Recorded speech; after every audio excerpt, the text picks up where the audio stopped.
Pasé 15 años construyendo un imperio en la sombra, un coloso de inversiones y adquisiciones conocido en los círculos más altos de las finanzas como el acorazado. Mi nombre no estaba en los titulares, mi rostro no adornaba las portadas de las revistas de negocios. Prefería que mis acciones hablaran por sí mismas en las salas de juntas, lejos del ruido y la especulación de la prensa. Pero hay silencios que pesan más que otros, y el que mantenía con mi padre se había vuelto insoportable. Durante una década y media, había intercambiado llamadas superficiales y correos electrónicos breves, escondiendo la magnitud de mi éxito detrás de la cortina de un trabajo de oficina que él nunca terminó de comprender. El día que decidí regresar a mi ciudad natal, no lo hice en un jet privado ni en un coche de lujo. Alquilé una camioneta vieja y polvorienta en el aeropuerto más cercano, una elección deliberada para que el primer vistazo que mi padre tuviera de mí después de tantos años no estuviera empañado por el brillo de mi fortuna. Quería que viera a su hijo, no al empresario. La carretera que me llevaba a casa estaba llena de recuerdos de mi infancia, pero también de cambios. Grandes carteles publicitarios anunciaban un nuevo desarrollo residencial llamado Los Altos de Pinnerich, y vi cómo las colinas que solían estar cubiertas de robles centenarios ahora se llenaban de enormes casas de vidrio y acero. Un escalofrío, que no era solo por el aire acondicionado de la camioneta, me recorrió la espalda. El vecindario de mi niñez, una vez un conjunto de casas con carácter y patios frondosos, parecía haberse vuelto más pequeño, más apretado, como si el progreso lo hubiera encogido. La casa de mi padre, sin embargo, seguía allí, firme, con su porche de madera desgastada y el viejo roble en el jardín delantero que plantamos cuando yo tenía 10 años. Pero al acercarme, el nudo en mi estómago se tensó. Había una camioneta de mudanzas estacionada frente a la casa y un grupo de personas con carpetas y teléfonos en la mano que se movían con una eficiencia fría y profesional. Mi padre, un hombre de hombros anchos y manos callosas, ahora encorvado por los años, estaba en el porche, con la cara desencajada, defendiendo un montón de cajas de cartón que habían sido arrojadas al césped. Una mujer, con un traje de un blanco impoluto que contrastaba con el polvo de la calle, le apuntaba con un dedo enguantado. La oí decirle a mi padre que ya había dado suficientes oportunidades, que la paciencia de la asociación de propietarios se había agotado y que, si no firmaba la renuncia a la propiedad voluntariamente, procederían con el desalojo total.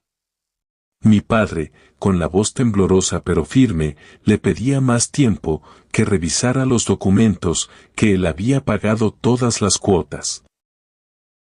Ella se rió, un sonido seco y sin humor, y le dijo que su tiempo se había acabado, que ahora dependía de la buena voluntad de ella y de la junta directiva de la Asociación del Bosque de Pinnerich. La furia, fría y meticulosa, se apoderó de mí.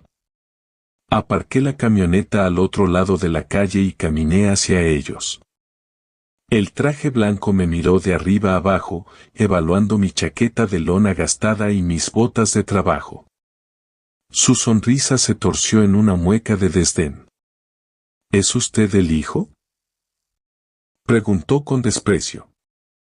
Vaya, ha llegado justo a tiempo para ver cómo su padre se convierte en un problema del que tendremos que encargarnos de una vez por todas.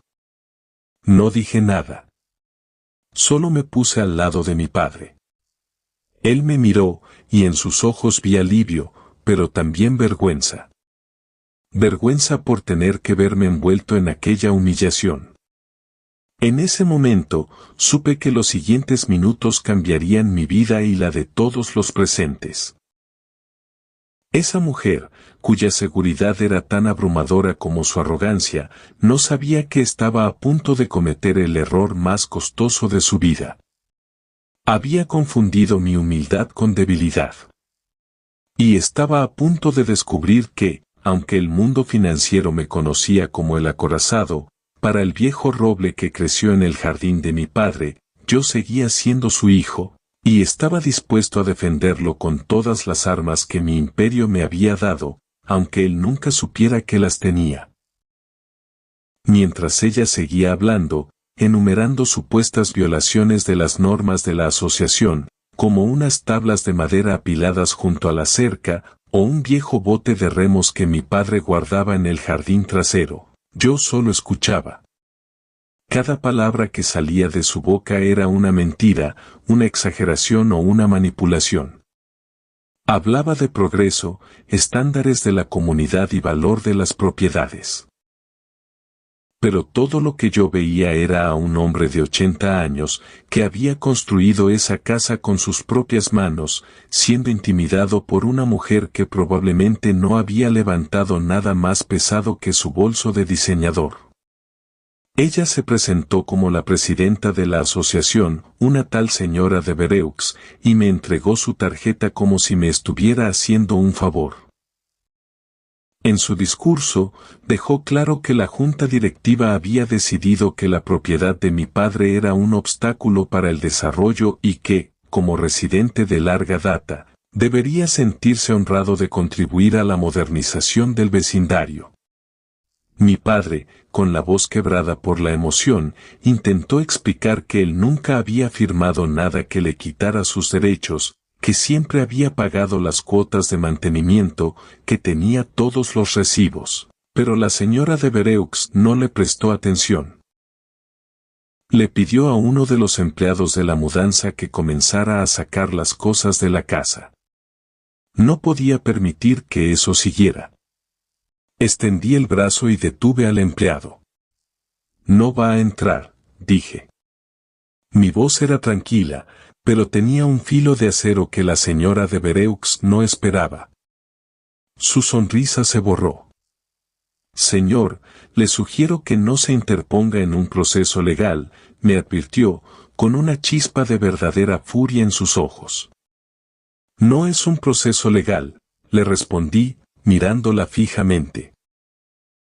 Es un asalto, y lo está cometiendo bajo la apariencia de autoridad de una asociación de propietarios que no tiene jurisdicción sobre los derechos de propiedad de mi padre.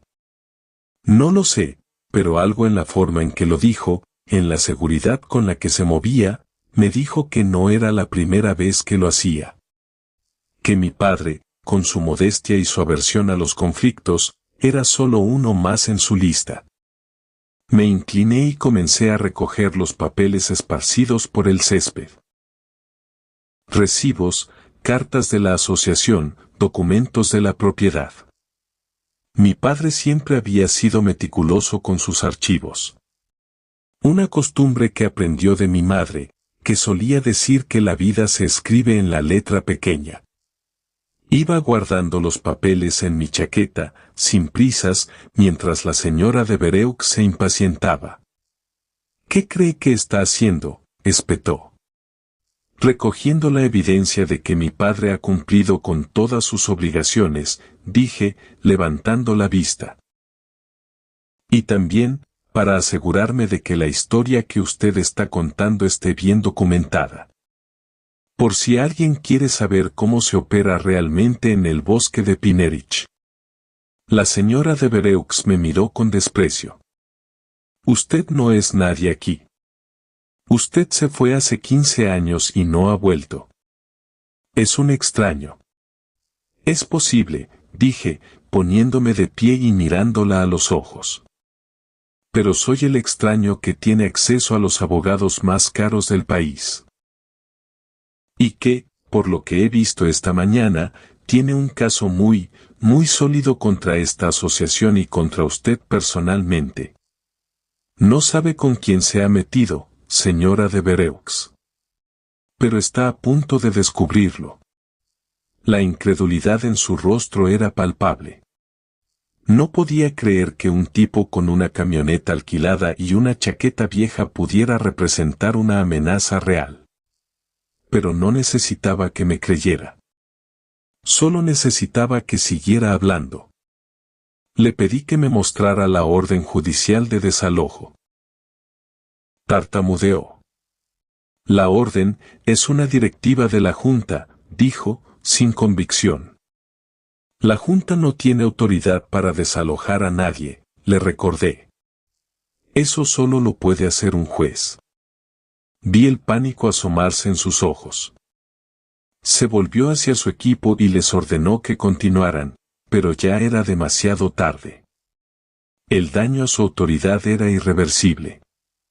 Los vecinos, que se habían asomado a las ventanas o se habían reunido en pequeños grupos al otro lado de la calle, empezaron a susurrar. La señora de Bereux se dio cuenta de que había perdido el control de la situación, al menos por un momento.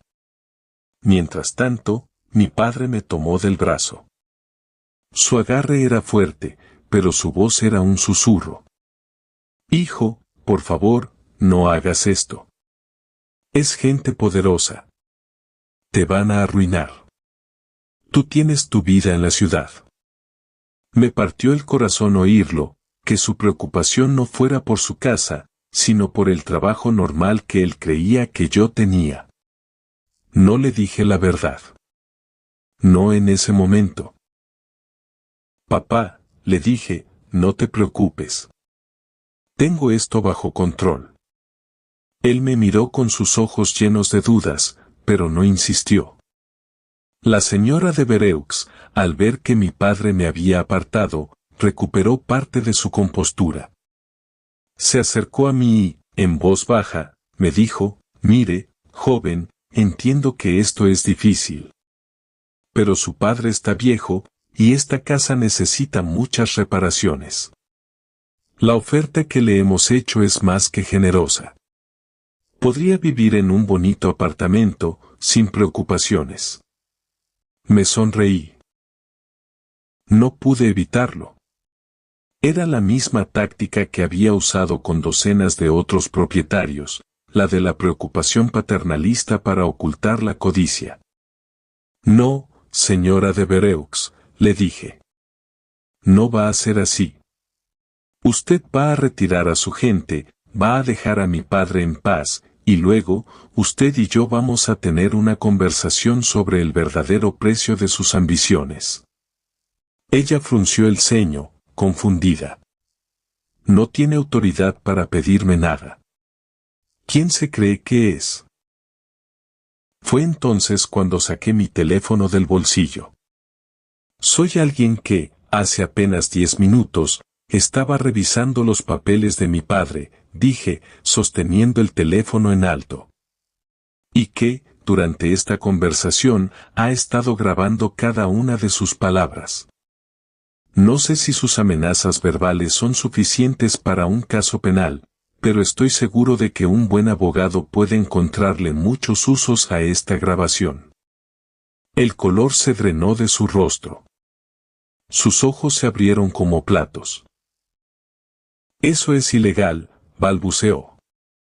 No es ilegal, le dije. Grabar una conversación en un lugar público donde no haya expectativa razonable de privacidad no lo es. Pero lo que sí es ilegal es intentar desalojar a un hombre de su casa sin una orden judicial. ¿Cuántas veces ha hecho esto, señora de Bereux? ¿Cuántas familias ha arruinado con sus tácticas de intimidación? No me respondió. Se quedó paralizada, como un animal acorralado. Entonces, escuché el sonido de una sirena. No era una sirena de policía, sino el sonido grave de un coche grande y potente. Un coche negro y largo, con los cristales polarizados, se detuvo frente a la casa. Un hombre de mediana edad, con un traje gris a medida y un aire de autoridad, salió del coche. Era alguien que conocía. Se llamaba Arthur Sterling. Era el abogado personal de la junta directiva de la asociación, o al menos, eso era lo que la señora de Bereux creía. Lo había conocido en algunas cenas de negocios, pero nunca le había mencionado mis conexiones. Arthur Sterling caminó hacia nosotros con una sonrisa profesional. Señora Devereux, dijo, saludándola con un gesto. Me han informado que hay un pequeño malentendido aquí. Ella se relajó visiblemente. Oh, Arthur, gracias a Dios que llegó. Este joven está causando problemas. Está grabando todo sin permiso. Arthur la miró con una expresión de sorpresa, pero luego se volvió hacia mí. ¿Es cierto que está grabando a mi clienta? Arthur, dije, con una calma deliberada. Hace tiempo que no nos veíamos. El reconocimiento en sus ojos fue inmediato. Su sonrisa profesional se desvaneció, reemplazada por una mueca de sorpresa. Derek, dijo, casi en un susurro. No sabía que era usted. La señora Devereux lo miró con confusión. Arthur, ¿lo conoce? Arthur Sterling tragó saliva. Se volvió hacia ella, y su tono se había vuelto más formal, más cauteloso. Señora Devereux, necesito hablar con usted un momento, en privado. La tomó del brazo y se la llevó a un lado, hablándole en voz baja y con gestos rápidos. No pude oír lo que decía, pero vi cómo la cara de la señora Devereux, que antes era de indignación, se transformaba en una de incredulidad y luego en un pálido terror. Ella se volvió hacia mí, y por primera vez, su mirada no era de desdén, sino de una profunda inquietud. Arthur Sterling regresó a mi lado. Derek, no sabía que su padre vivía aquí. Me informaron que era una propiedad más en la lista, nada personal. Por supuesto, la asociación retirará inmediatamente a todo el personal y detendrá cualquier procedimiento. Le daremos a su padre todo el tiempo que necesite para reconsiderar la oferta. No hay nada que reconsiderar, Arthur, dije. Esta casa no se vende. Y no se va a tocar. Por supuesto, dijo Arthur rápidamente. No se preocupe por nada. Me encargaré personalmente de que no haya más problemas. Señaló a los trabajadores de la mudanza y les ordenó que se fueran. Retiren todo, ahora mismo. Devuelvan todo al interior de la casa. Los trabajadores, que habían estado observando la escena con desconcierto, comenzaron a cargar las cajas de vuelta al porche. La señora Devereux, que aún estaba pálida, se acercó a mí. Su voz ya no tenía el mismo filo. Señor, lamento el malentendido. Yo, no sabía que usted era, que su padre. No sabía que mi padre tenía un hijo con recursos, ¿verdad? La interrumpí. Eso es lo que le molestaba. Que no pudiera verlo venir. La señora Devereux no respondió. Bajó la mirada. Yo solo, tartamudeó. No me importa lo que usted quería, le dije. Me importa lo que hizo. Y me importa lo que le ha hecho a otras personas. Y, créame, voy a averiguarlo. Tengo el tiempo, los recursos y la determinación para hacerlo. Si hay algo que sabe usted de mí, señora Devereux, es que no me detengo hasta llegar al fondo de las cosas. Me di la vuelta y subí los escalones del porche, donde mi padre me esperaba, con una mezcla de desconcierto y alivio. ¿Qué pasó, hijo?, me preguntó. ¿Quién era ese hombre? Un abogado, papá. Un abogado que acaba de entender que se ha metido con la persona equivocada. No le di más explicaciones. En ese momento, no era necesario. Lo importante era que estaba en casa, que mi padre estaba a salvo, y que la señora Devereux y su pequeño imperio de intimidación acababan de recibir un aviso muy claro. Pero esa era solo la primera batalla. La guerra, la verdadera, la que implicaba desenterrar el pasado y enfrentar a todos los que habían permitido que eso sucediera, apenas comenzaba. Mi padre me ofreció una taza de café mientras mirábamos cómo la camioneta de la mudanza se alejaba. No entiendo, dijo, pasándose la mano por el cabello gris. ¿Cómo pudiste hacer que se fueran tan rápido? Esos tipos no se detienen por nada. ¿Conoces a alguien importante? Sonreí, pero no respondí directamente. Papá, el mundo de los negocios está lleno de sorpresas. Resulta que el abogado que representa a la asociación también trabaja con algunos de mis socios. Fue una coincidencia, supongo. Mentí, pero era una mentira piadosa. Mi padre no necesitaba saber todavía que su hijo, el que él creía que tenía un empleo modesto en una empresa de construcción, estaba al frente de un imperio financiero que podía comprar y vender a la asociación entera sin despeinarse. Mi padre me miró, como si intentara leer en mis ojos la verdad. No insistió. En el fondo, sabía que algo no cuadraba, pero también sabía que yo no le ocultaría las cosas para siempre. Bueno, sea como sea, dijo, estoy agradecido. Esa mujer, la de Bereux, llevaba meses acosándome. Primero fueron las multas por el jardín, luego por la cerca, luego por el cobertizo. Cada vez era más dinero. Y siempre con la amenaza de que si no pagaba, perdería la casa. Ni siquiera sé cuánto debo realmente. Vamos a averiguarlo, papá, le dije, sentándome a su lado en el porche, con el viejo roble proyectando su sombra al atardecer. Esta noche, vamos a revisar todos los papeles que tengas.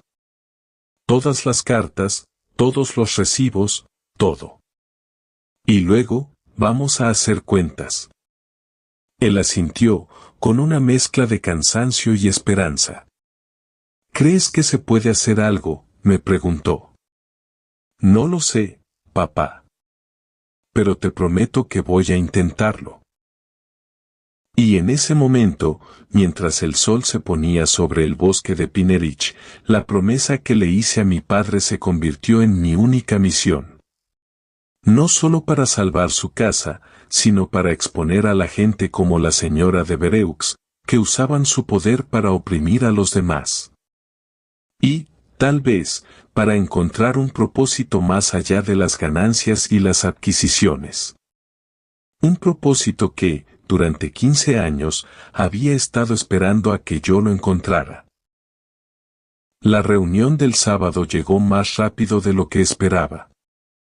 El centro comunitario del bosque de Pinnerich, un edificio de ladrillo rojo con ventanas enrejadas que había visto días mejores, se llenó hasta el borde.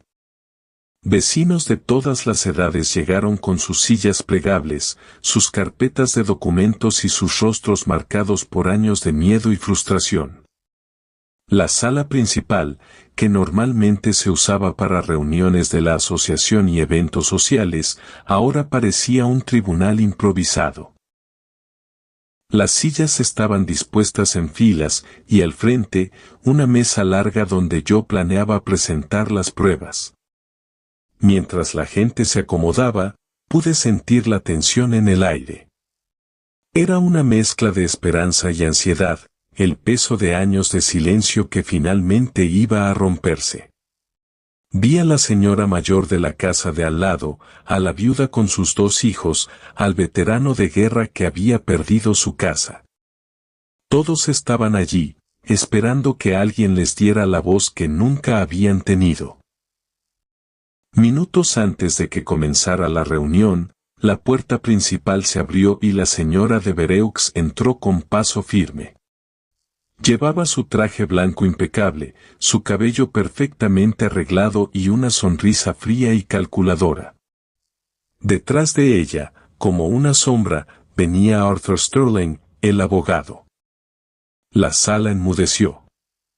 Nadie esperaba que ella tuviera el descaro de aparecer. Pero allí estaba, dispuesta a enfrentar la tormenta que ella misma había creado. «Buenas tardes a todos», dijo la señora de Vereux, con una voz que intentaba sonar autoritaria pero que ocultaba un leve temblor. «He oído que se está difundiendo información falsa sobre mí y sobre la asociación. He venido para aclarar las cosas». Me levanté de mi asiento y caminé hacia la mesa principal. «Señora de Vereux, me alegra que haya decidido venir. Es importante que todos escuchemos su versión de los hechos. Pero también es importante que escuchemos la de los vecinos». Hice una pausa y miré a la multitud. Porque esto no se trata de una disputa personal. Se trata de la integridad de nuestra comunidad, de la protección de nuestros hogares y de la justicia para aquellos que han sido víctimas de abusos. La señora de Vereux se rió, un sonido seco y cortante. ¿Abusos? ¿De qué está hablando? La asociación solo está haciendo su trabajo. Mantener el orden y proteger el valor de las propiedades. Si algunos no pueden cumplir con las normas, es su problema, no el nuestro. ¿Y qué pasa con las normas que usted misma ha creado?, le pregunté, sacando una carpeta llena de documentos. Porque he estado revisando el historial de multas de los últimos 3 años y he encontrado un patrón muy interesante. Multas por cosas como una maceta fuera de lugar, una cerca pintada de un color ligeramente diferente, un toldo que no cumple con las normas estéticas. Multas que, por supuesto, se acumulan con intereses y cargos administrativos. Y lo más curioso es que muchas de estas multas terminan en gravámenes sobre las propiedades. Gravámenes que, según he descubierto, se venden a una empresa llamada Panridge Renewal Group. La sala empezó a murmurar. La señora de Vereux palideció. Eso es una acusación grave. Y no tiene ninguna prueba. No tengo pruebas, respondí, abriendo la carpeta y mostrando una pila de documentos. Tengo aquí copias de las cartas de cobro, los recibos de pago, los contratos de compraventa y, lo más importante, tengo una copia del contrato que usted firmó con el Panridge Renewal Group, donde se compromete a vender varias propiedades del vecindario a precio de ganga. Incluyendo la de mi padre. La sala estalló en un clamor. La gente se puso de pie, señalando a la señora de Vereux con dedos acusadores. Ella intentó hablar, pero su voz se perdió entre el ruido. Arthur Sterling, que había estado en silencio, dio un paso al frente. «Esto es una farsa», dijo, con una voz que intentaba ser calmada pero que delataba nerviosismo. «Esos documentos no son válidos. Fueron obtenidos de manera ilegal». «¿De manera ilegal?», le pregunté, levantando una ceja. «Señor Sterling, estos documentos fueron entregados voluntariamente por los vecinos. Gente que ha vivido aquí durante décadas y que ha sido víctima de sus tácticas de intimidación. No hay nada ilegal en exponer la verdad». La señora de Vereux, viendo que la situación se le escapaba de las manos, intentó una última jugada. Se volvió hacia la multitud y alzó la voz.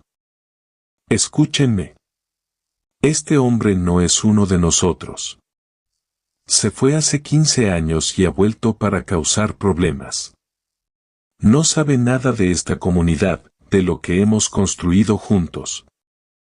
Nosotros, los que hemos estado aquí, sabemos lo que es mejor para el bosque de Pinnerich». «¿Lo mejor para el bosque de Pinnerich?», intervino una voz desde el fondo de la sala. Era el veterano de guerra, el hombre que había perdido su casa. Se puso de pie lentamente, apoyándose en un bastón, y caminó hacia el frente. «Usted nos ha estado robando, señora de Vereux. Nos ha estado quitando nuestras casas, nuestras vidas. Yo perdí mi hogar porque no pude pagar las multas que usted inventó. Multas por una cerca que nunca estuvo en mal estado, por un jardín que siempre mantuve limpio. Y no fui el único. Hay decenas de personas aquí que han sufrido lo mismo. ¿Y sabe qué es lo peor? Que usted lo hizo con una sonrisa en la cara, como si fuera un juego. La sala se quedó en silencio. Las palabras del veterano resonaron como un eco en la mente de todos. La señora de Bereux abrió la boca para hablar, pero no salió ninguna palabra. Por primera vez, la vi vulnerable. La máscara de autoridad se había roto, dejando al descubierto a una mujer atrapada en sus propias mentiras. Señora de Bereux, dije, rompiendo el silencio, tiene la oportunidad de hacer lo correcto. Puede dimitir de su cargo, devolver el dinero que ha tomado y disculparse públicamente con los vecinos. O puede enfrentar las consecuencias legales de sus acciones. La elección es suya. Ella me miró con odio. Era una mirada que había visto antes, la mirada de alguien que sabe que ha perdido pero que se niega a aceptarlo. No voy a dimitir, dijo, con la voz temblorosa pero desafiante. No tengo nada que ocultar. Y no voy a dejar que un advenedizo como usted me arruine la vida. Entonces, no nos queda más remedio que proceder con las acciones legales, respondí. Saqué mi teléfono y marqué un número. Señor Sterling, su bufete será notificado formalmente de la demanda en las próximas horas. Y, señora de Bereux, la policía ya está en camino para tomar su declaración. Esto ha terminado. En ese momento, las puertas del centro comunitario se abrieron y 2 oficiales de policía entraron. La señora de Bereux los miró con incredulidad. ¿Qué está pasando?, gritó. Esto es un abuso de autoridad. No, señora de Bereux, le dije, esto es justicia. Los vecinos han presentado suficientes pruebas para que las autoridades investiguen sus actividades. Y, por lo que he oído, no es la primera vez que la acusan de fraude. Arthur Sterling, viendo que la situación era insostenible, dio un paso atrás. Yo no tengo nada que ver con esto, dijo, levantando las manos. Solo soy un abogado. Hago lo que mis clientes me piden. Señor Sterling, le respondí, su papel en este asunto también será investigado. Si colabora con las autoridades, tal vez pueda salvar su carrera. Pero si se interpone, tendrá que enfrentar las consecuencias. El abogado asintió lentamente, con la cara pálida. Sabía que había perdido. La señora de Bereux, por su parte, seguía negando todo, gritando que era una conspiración, que yo estaba comprando a la policía, que todo era mentira. Pero sus gritos se perdieron en el ruido de la multitud, que empezó a vitorear cuando los oficiales la escoltaron hacia la salida. Mientras la señora de Bereux era conducida fuera del centro comunitario, la sala estalló en aplausos. Era un momento catártico, el final de una larga pesadilla. Los vecinos se abrazaban, lloraban, reían. Algunos se acercaron a mí para darme las gracias, para decirme que les había devuelto la esperanza. Pero yo sabía que el verdadero mérito no era mío. Era de ellos, de la gente que había tenido el valor de alzar la voz. Mi padre, que había estado sentado en la primera fila durante toda la reunión, se levantó y caminó hacia mí. Tenía lágrimas en los ojos, pero también una sonrisa que no le había visto en años. Hijo, me dijo, abrazándome con fuerza, no sé cómo lo hiciste. Pero te lo agradezco. Has salvado mi casa. Has salvado nuestra casa. Papá, le respondí, devolviéndole el abrazo, esta casa es más que ladrillos y cemento. Es el lugar donde crecí, donde aprendí lo que es el trabajo duro y la honestidad. Es el lugar donde mamá nos crió. Nunca iba a dejar que nadie te la quitara. Y tampoco iba a dejar que le hicieran lo mismo a los vecinos. Esto no se trata solo de ti. Se trata de todos nosotros. De la comunidad que construimos juntos. Esa noche, después de que la reunión terminara y los vecinos se fueran a sus casas con una nueva sensación de esperanza, mi padre y yo nos sentamos en el porche, mirando el viejo roble que había crecido con nosotros. El sol se ponía sobre el bosque de Pinnerich, pintando el cielo de tonos naranjas y dorados. Era un momento de paz, de cierre. «Sabes, Derek», dijo mi padre, después de un largo silencio, «nunca entendí por qué te fuiste. ¿Por qué decidiste construir tu vida lejos de aquí? Pero ahora lo entiendo. Tenías que irte para convertirte en quien eres. Para poder regresar y hacer lo que hiciste hoy». «No, papá», le dije, «me fui porque era joven y tonto. Creía que el éxito era algo que se encontraba en las grandes ciudades, en las oficinas de cristal, en los números de una cuenta bancaria. Pero ahora sé que el verdadero éxito está aquí, en casa. En la familia. En la comunidad. En las pequeñas cosas que construimos día a día». Mi padre asintió lentamente. «¿Entonces, piensas quedarte? ¿O te vas a ir de nuevo?» Sonreí. «Voy a quedarme, papá. Por un tiempo. Quiero ayudarte a arreglar la casa, a poner el jardín en orden. Y quiero estar aquí cuando los vecinos necesiten algo. He aprendido que no importa cuánto dinero tengas, si no tienes un lugar al que llamar hogar, no tienes nada». Los días siguientes fueron de trabajo y reconstrucción. Ayudé a mi padre a reparar la cerca, a pintar la fachada de la casa, a limpiar el jardín. Pero también ayudé a otros vecinos. Organicé un fondo de emergencia para los que habían sido víctimas de las multas y contraté a un equipo de abogados para que revisaran los casos de todos los que habían perdido sus casas. Poco a poco, el bosque de Pinnerich empezó a recuperarse. La gente volvía a sonreír, a saludarse por la calle, a confiar en sus vecinos. La señora de Vereux, mientras tanto, enfrentaba las consecuencias de sus acciones. Fue arrestada y procesada por fraude y extorsión. Arthur Sterling, para salvar su carrera, colaboró con la fiscalía y testificó en su contra. El Panridge Renewal Group, al verse envuelto en el escándalo, retiró sus ofertas de compra y desapareció del mapa. Las propiedades que habían sido robadas fueron devueltas a sus legítimos dueños.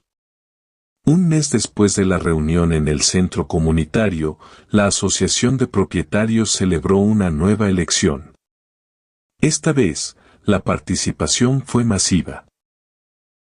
Los vecinos eligieron una nueva junta directiva, compuesta por personas de la comunidad, gente que entendía sus necesidades y sus preocupaciones. La nueva presidenta fue la señora mayor de la casa de al lado, una mujer de 65 años que había vivido en el bosque de Pinnerich durante toda su vida. Su primer acto como presidenta fue anular todas las multas injustas que se habían impuesto en los últimos 3 años. «Esto es solo el principio», dijo durante su discurso de investidura. «Vamos a reconstruir nuestra comunidad. Vamos a asegurarnos de que nadie vuelva a ser víctima de abusos. Y vamos a trabajar juntos para hacer del bosque de Pinnerich un lugar del que todos podamos estar orgullosos». Mientras escuchaba su discurso, sentado junto a mi padre en el centro comunitario, supe que había hecho lo correcto. No solo había salvado la casa de mi padre, había salvado una comunidad. Había dado voz a los que no tenían voz, y había demostrado que, cuando la gente se une, puede enfrentar cualquier adversidad. Esa noche, mientras cenábamos en la cocina de mi padre, él me miró con una sonrisa. Sabes, hijo, nunca supe que tenías tanto poder. Que podías mover hilos tan grandes. Papá, no se trata de poder, le dije. Se trata de hacer lo correcto. De usar lo que tienes para ayudar a los demás. Eso es lo que mamá siempre nos enseñó. Que el dinero y el poder no sirven de nada si no los usas para el bien. Mi padre asintió, con una lágrima rodando por su mejilla. Tu madre estaría orgullosa de ti, Derek. Muy orgullosa. Pasaron los meses, y el bosque de Pinnerich se convirtió en un lugar diferente. Las calles estaban más limpias, los jardines mejor cuidados, las casas más alegres. Los vecinos se organizaron para hacer eventos comunitarios, festivales de primavera, mercados de agricultores, noches de cine al aire libre. Era como si la comunidad hubiera despertado de un largo sueño y hubiera decidido vivir de nuevo. Yo, por mi parte, decidí quedarme. No para siempre, pero sí por un tiempo. Había aprendido que, aunque el mundo de los negocios y las finanzas era emocionante, nada se comparaba con la sensación de estar en casa, de compartir una cena con tu padre, de escuchar las risas de los niños jugando en la calle. Había encontrado un equilibrio que no sabía que necesitaba. Un año después de aquel día en el centro comunitario, mi padre y yo estábamos sentados en el porche, mirando el viejo roble. El árbol, que había visto tantas cosas a lo largo de los años, seguía firme, fuerte, como un símbolo de la resistencia de nuestra familia. Sabes, Derek, dijo mi padre, con la voz tranquila y serena, he estado pensando. Tal vez no deberías quedarte aquí para siempre. Tienes una vida allá afuera, un imperio que construir. No puedes dejar que todo se derrumbe porque te sientas responsable de nosotros. Papá, el imperio puede esperar, le dije. O puede funcionar sin mí. He aprendido que no importa cuánto dinero tengas, si no tienes tiempo para las cosas que realmente importan, no has logrado nada. Y lo que realmente importa, papá, es estar aquí. Contigo. Con la comunidad. En casa. Mi padre me miró, y en sus ojos vi el orgullo y el amor que siempre había sentido por mí. Entonces, quédate, me dijo. Pero prométeme que nunca olvidarás quién eres. Que nunca olvidarás de dónde vienes. Te lo prometo, papá, le dije, abrazándolo con fuerza. Nunca lo olvidaré. Y así, en esa pequeña casa del bosque de Pinnerich, bajo la sombra del viejo roble, entendí que el verdadero éxito no se mide en dólares ni en poder. Se mide en el amor que compartes, en la comunidad que construyes y en el legado que dejas. Porque al final, eso es lo único que realmente importa. Y hasta aquí llega esta historia. Si te ha gustado este relato de justicia, familia y comunidad, no olvides darle a me gusta, dejar tu comentario con lo que más te ha impactado y suscribirte a Trustores 50M para no perderte ninguna de nuestras próximas historias. Recuerda, la fuerza de una comunidad puede mover montañas. Nos vemos en el próximo video.